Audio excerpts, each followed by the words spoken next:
Hello and welcome back to Jenna Gets Creative. I was going to do my top 20 reads of 2020 video today, but half of it has to do with a blog post I'm doing on the group blog on Saturday, and I haven't finished writing that yet, so I haven't been able to finish preparing to do the video yet. So that'll be next week. Today I'm going to do another book tag. This one, I did this one before last week's book tag video. And last week when I said I was considering making it 2 tags in one, this is the other tag. We're gonna do it now because I'm not ready for what I wanted to film. So this is the Baby It's Cold Outside book tag. Don't come for me, I didn't name it. This was created by Reading on a Star. I have it on good authority that her name is Erin, and I was tagged by Bookish Luna. And yes, I have the blog post up on my phone. This was already published. It was published on November 26th. You can go read it if you want to. The rules for this one were thank the person who tagged you and link to their post. So thank you so much, Bookish Luna. She is tagged in my post, which is linked down below in the description and in the pinned comment. Display the banner.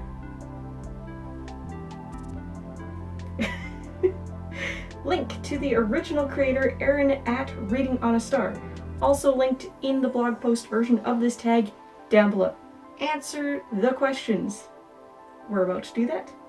And tag however many people as you want. Again, with these blog-based tags, I just go through my incoming new post emails. I just tag a whole bunch of people who blog on WordPress-based blogs. They actually get a ping back and they get a notification about it.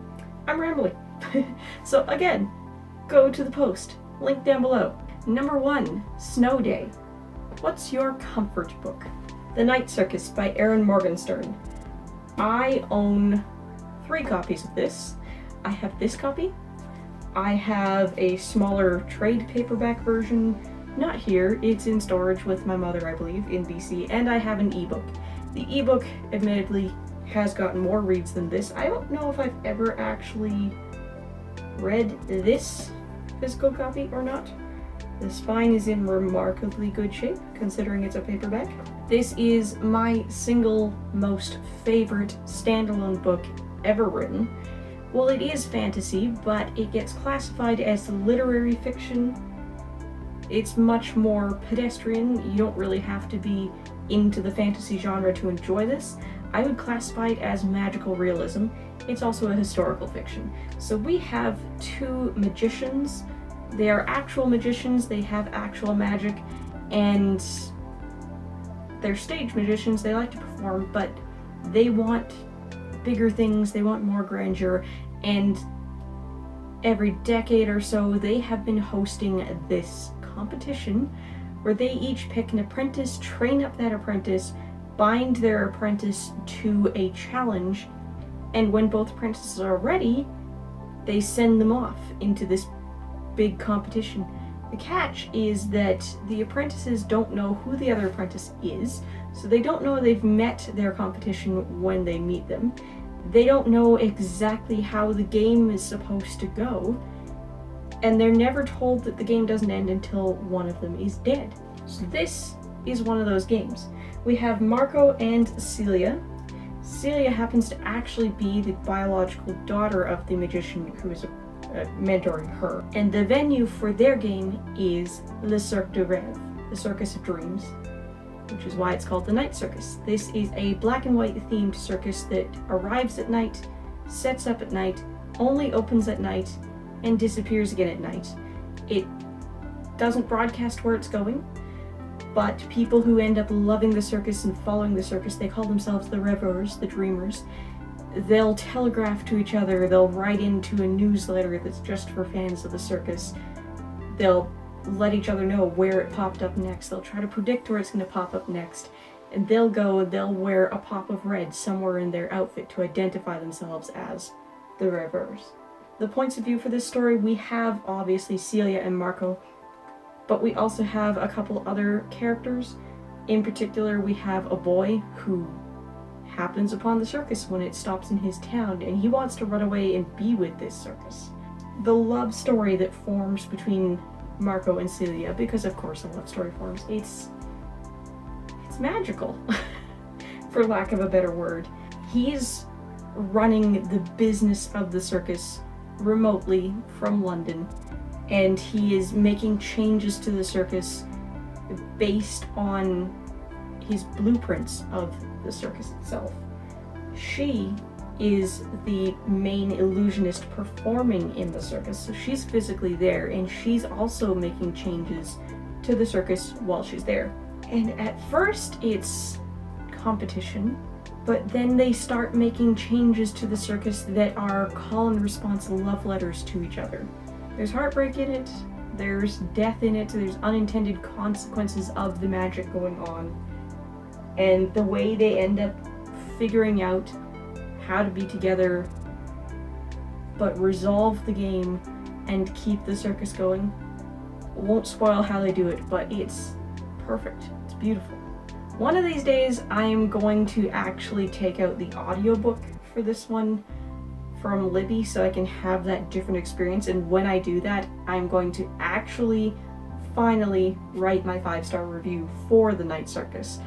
I've read it so many times, but it's been a while. I need it fresh in my mind before I write that review. Number 2, Snow Angels. What's a book that you love so much you would want to be buried with it? A little morbid, but... Alright, so I just said here, can I repeat myself and say the Night Circus? Nope. Okay.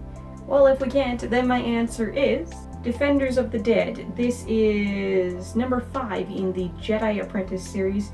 These are middle grade Star Wars novels, as you can tell, written by Jude Watson. They are Obi-Wan Kenobi as a teenage apprentice, as a Padawan with Qui-Gon, going around the galaxy being Jedi. And in the previous book and this one, the story arc in this is a duology with book number 4. Obi-Wan has temporarily left the Jedi Order because he is so compelled by these two, by their mission, that he wants to help them. This takes place on a planet called Melita Dan, where the Melita and the Dan are the warring factions of people on this world. It's an inherited war type situation where nobody remembers what they're fighting for, nobody remembers why there are two factions of people, and the war has been going on so long that there are booby traps of war, landmines, that sort of thing, that people don't even know they're there. They get blown up by accident by friendly fire traps because that's how long this war's been going on. And Sarasi and Neild here are the leaders of the rebellion, the youth who are living underground in the sewer system, who want to stop this fighting. They don't care who started it, but they're gonna end it. And Obi-Wan he feels so compelled to help them that he actually renounces his Jedi Padawan status to stay behind on the planet with them. Qui-Gon's actually not even in a lot of this because he has left the planet. I've mentioned before in one of the tags, probably done on the channel, that I had a hard time with reading in the early grades. Like, I was a pretty good reader for a kindergartner, for a first grader, but then grade 2 something went wrong, probably because of my teacher. In fact, I'm pretty sure because of my teacher. Horrible setup there. And then, so grade 3 was kind of a rebuilding year. Grade 4, I started actually reading novels of this length, of this level. By grade 6, these were coming out. And I had recently discovered the old Star Wars films. We were about to actually get Episode 1 Phantom Menace, so I started reading these before Phantom Menace, which is why Qui-Gon Jinn is my favorite character, even though he dies in Phantom Menace. Cat. These books are the reason I started to love reading again after having such a horrible experience with reading in the 2nd grade and taking a while to find my way back to it and get back up to the level I should have been at. So I still have these because it's my hope that my daughter will love them when she's old enough to read them. But also, like, I completely admit to rereading these for the heck of it when I want something light to read, even now as an adult, because they hold such a special place in my heart. Question number 3. Warm socks. What's a book that makes you feel warm inside?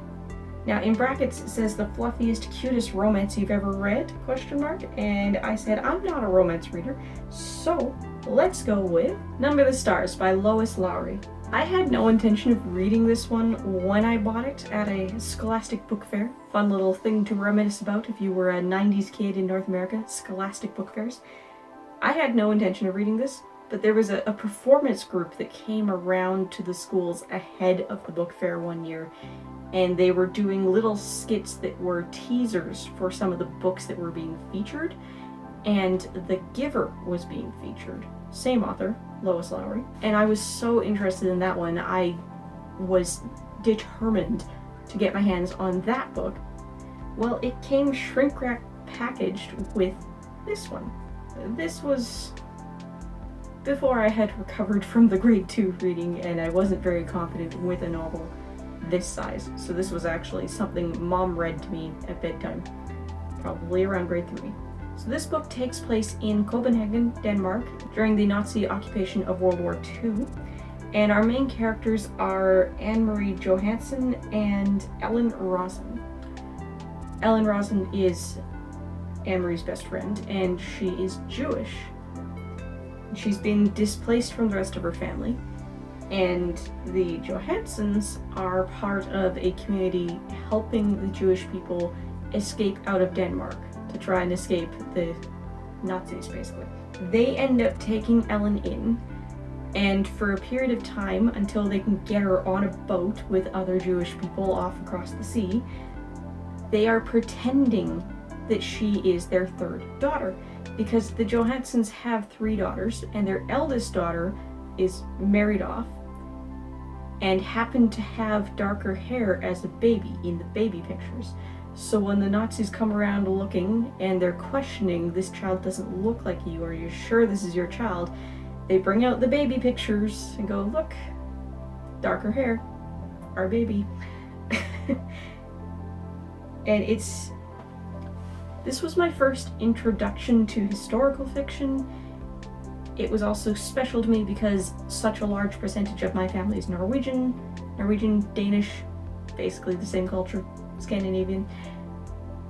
And I was also just so fascinated, I guess is the word, by this idea that a 10-year-old girl was displaced from her family and being secreted out of the country to escape the Nazis.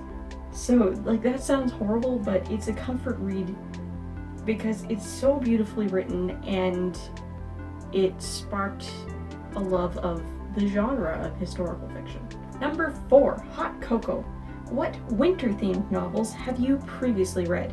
So, funny enough, this has come up in my Twitter book club. There's a few of us, we just have a chat in Twitter. Somebody announces a theme for the month, and everybody makes a suggestion of a book to read, and it goes into a randomizer and it gets drawn out. Our theme for December is holiday reads and holiday romances. These are not things I read, so like answering this question in the blog, I had a lot of trouble coming up with a book to submit for December. It didn't get picked. The book I submitted to the group is the answer I gave for this question. The closest I could think of was Home from the Sea by Mercedes Lackey. This is one of the Elemental Masters books, and it's not a Christmas story per se, but it takes place over Christmas time in Wales. And like all of the novels in this series, they are historical fantasies, alternate history fantasies. Since it's in Wales, and it's at Christmas time, mummering is mentioned, it's a cool thing to me because when I read this book, I still lived in BC. I hadn't yet come out to Newfoundland and experienced the culture, so I hadn't heard of mummering before. It was a new thing to me, a new cultural thing to come across in this book, because it did come from Wales. And then I moved out here to Newfoundland, and they still do mummering here. It's still a tradition. If you don't know what mummering is, you dress up, you disguise yourself, you put on a whole bunch of your own clothes, a whole bunch of somebody else's clothes. You go around door to door caroling, and you ask to be let in. And there are different versions of the tradition where if they can't guess who you are, they have to let you in and give you a drink. There are some traditions where like a mummer knocks and you just let them in and they play music for you and you share drinks. There's drinks involved, usually. In some versions of it, if you can't guess who they are, you have to join them going on to the next house. And there is, in Newfoundland it's called a hobby horse. In Wales it's something to do with mare. There's the skeletal head of a horse that the lead mummer will take around, and it's supposed to be this like scary old nag thing that's gonna come after the naughty children. So it's a scaring the kids into being nice part that's added into mummering since it's a holiday season type thing. That's why I picked it. That's why it fits the prompt. This is, like all of the Elemental Masters books, this is the story of known elemental mages helping somebody who is emerging in their elemental power. And in this case, the girl on the cover, the girl who is discovering that she actually has an affinity for water magic, she lives with her father, and she's been under the impression for most of her life that her mother and her other sibling, I believe her brother, were lost at sea. They're dead. What's actually happened is that her mother was a Selk or Selkie, and so she is half Selkie. That's why she has this affinity for water magic. And her mother and her brother are fine, they're just in the sea. I forget what plot element was preventing them from ever coming back, but that's what's happening. It's fascinating. I love Mercedes Lackey. I love this series in particular, the Elemental Masters. It has a Christmas in Wales element and they go mummering, which is fun. Number 5, Sledding. What's a book with the best plot twists? Who's an author that always keeps you on your toes? So this time we're going to talk about Robert J. Sawyer, Quantum Night. I know I've talked about this book in tag posts many times. I definitely talked about it on the other channel when I was keeping my book stuff separate many times. I don't think I've held up this book on this channel yet. So, Robert J. Sawyer is my favorite author. I have had the honor of meeting him. And this book, it's a science fiction, but it's also a thriller. We have scientists and psychologists working together, and they have found that there are 2 quantum particles involved in human consciousness. Quantum particles can be either off or on. When they're on, they're in superposition. They are up in the air. Balls are in the air, or balls have been dropped. They're on the ground. If you have no balls in the air, you are what is known as a philosopher's zombie. You have no internal monologue. You're just living life on autopilot, but that's not distressing to you because you don't have that inner monologue. They don't necessarily have a moral compass, but they don't really need one because they're just on autopilot. If you have one consciousness quantum particle in superposition, then you are a sociopath. You are awakened, you're not on autopilot, but you don't have that moral compass. And then if you have both in superposition, then you are fully awakened, you're not on autopilot, and you do have a moral compass.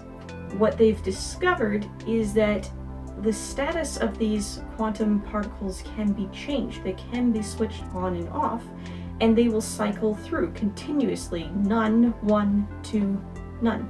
And they want to change the world's settings all at once. They have this laser type thing going on. They want to zap the whole world twice. The reason being that the largest percentage of people are philosopher zombies on autopilot, and the smallest percentage of people are the fully awakened ones. So if they zap everybody twice, the largest group will go to being awakened with morality. The people who were sociopaths will reset down to autopilot, so they'll no longer be harmful. And that smallest original group, the ones who were awakened with morality, will become the new sociopaths, and the hope is that they will remember what it was like to have morality. Maybe they won't be as bad as sociopaths. things are gonna go wrong. And not everybody involved in this project is who they say they are. Not everybody involved in the project has the quantum particle states that they claim to have. Just when you think you've got it figured out, he throws a twist at you. Every time. There's like 5 or 6 twists in this very average length science fiction book. Absolutely love it. A lot of his books do that, throw good plot twists at you, but this is the one that comes to mind when you ask me about that. When you ask for a mystery, a thriller from this author, this is the one I'm going to recommend. Quantum Night, Robert J. Sawyer. Number 6, Ugly Sweaters. What's a book with the ugliest cover? So in my answer, I said I am limiting my answers to books I have actually read because I have seen a lot of disasters out there, but haven't necessarily read them. And my answer is Holes. I hate this art style. It's ugly. I hate this book. I hate the movie they made from this book. I am not Shia LaBeouf's biggest fan, and he did not improve on this story. For some reason, my husband loves this book, and he's not much of a reader, and he loves the movie. And at least once a year, I have to sit through this. Sorry if you love it. Number 7, Movie Marathon. What's the last book you binge read? At the time of doing the blog post, the answer was A Peculiar Royal by Alana Williams. This is a middle grade fantasy. It's a high fantasy. We have a medieval Europe type setting, except more Southern Europe than typical, more kind of Spanish type place. And we have an aging king and queen who need to name an heir, and if they don't name an heir, the person it's going to default to is not somebody the king wants to inherit the throne. The problem here is that they had a son, his son went and got married and had a kid, and then his son was murdered, and nobody ever found a body for the kid was 2, so they figure they're hoping against hope that this kid survived, and he's still out there somewhere, and all of their people are out there in the kingdom looking for what should now be a 17-year-old teenage boy who is their actual one true heir to the throne. Enter Tristan, a street rat who doesn't remember who he is, doesn't know who he is. The king's men find him and go, "Come with us." And they take him back to the castle and they go, "Hey, that birthmark on your arm, that's not a birthmark, that is a royal seal. It was branded into your arm as a baby. So we know for sure that you are Prince Tristan, and you are actually the heir to this kingdom." And it's the story of the street rat who finds out he's a prince but doesn't want it. Meanwhile, the guy who was supposed to inherit the throne, he's kind of responsible for the murder of Tristan's parents, and he was under the impression that Tristan was dead, so he's not happy that Tristan has shown up. So you see where the plot's going. I read this in one sitting, even though it's 400 pages. Loved it, rated it very highly. For middle grade, it was fantastic. I went into it thinking it was a YA, so there were a few more complaints I had noted along the way that I was going to tear it for. It was gonna be like a 3.5 or 4 because there was just too many little things I was commenting on. And then I read my media kit that I had to post with it because it was for a blog tour. Realized it was middle grade and went, oh, perfectly reasonable for a middle grade novel. So yeah, I've actually recommended that to my mom now for presenting to her student teachers. And the last question number 8, Letter to Santa.